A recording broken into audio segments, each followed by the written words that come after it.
is Paul. Yeah. Just thinking about these crimes and punishments. Yeah. I'm absolutely sure that when they call it a crime, the expectation is there's going to be a punishment if you do it. Yeah. Now, just looking at the RCWs of the state of Washington. Yeah. Um, the telephone harassment. Yes. Gross misdemeanor, perpetrator. Yes. Um, hmm. There is a public nuisance, deposit of unwholesome. Yeah. Instituting suit in the name of another. Yes. RCW. 9.62. Yes. And then there's 9.62.010. 9.62.020. Yeah. Now, looking at all the court hearings where you named me as the respondent, yeah, I have some concerns because I didn't get any due process during the dissolution of marriage. Yeah. Now, that is a concern because, quite often when you have no proof of service, yes, it's as if the petitioner instituted, yes, a dissolution of marriage knowing that who shall institute or prosecute any action or other proceeding, yes, in the name of another without his consent and contrary to law. Now, there's what's known as contrary to law. Yes. I didn't consent to the dissolution of marriage because I said I didn't want a dissolution of marriage. You decided that you would not enforce my rights as the respondent. Yes. And you allowed for the petitioning of a dissolution of marriage where I was arrested 3 days after the motion for the dissolution of marriage. Yeah. hmm And then when I responded within the 90 days, yes, you refused to obligate proof of service after that. Yeah. hmm Now, the thought is, yes, that the state of Washington, yes, has been instituting proceedings in the name of the state of Washington. Yeah. Every person who institute or prosecute any action or other proceeding in the name of another, yeah, without his or her consent and contrary to law shall be guilty of a gross misdemeanor. 2011 336 317 1909. Yeah. hmm Now let's say you instituted in the name of the state of Washington, yes, a motion to reissue a protection order, yeah, for 10 years, knowing, yes, that the court did not have jurisdiction over the parties, the minors, and the subject matter, yeah.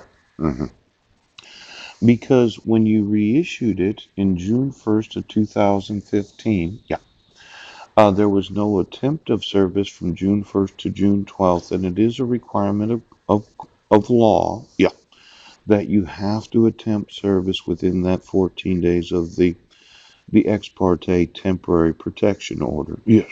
Yes, yes. And then you reissued a temporary protection order, and you issued it so that the next court hearing was 48 days later. Yes. And then you say that you attempted service on myself. Yes. Knowing who I was. Yes. Knowing that I had returned to um, Clallam County on August 20th of 2014. Yes. Thinking that this protection order would have expired on August 30th of 2014. Yes, August 31st. Yeah. And then you issued it for 2 years instead of just 1 year. Now, you attempted service on me. Yes. Well, there's September, October, November, approximately 9 weeks after issuing it. Now, contrary to law, yes, the actual laws say that for you to be able to issue right now, a court order, yeah, there are the requirements of the RCWs to be able to do that.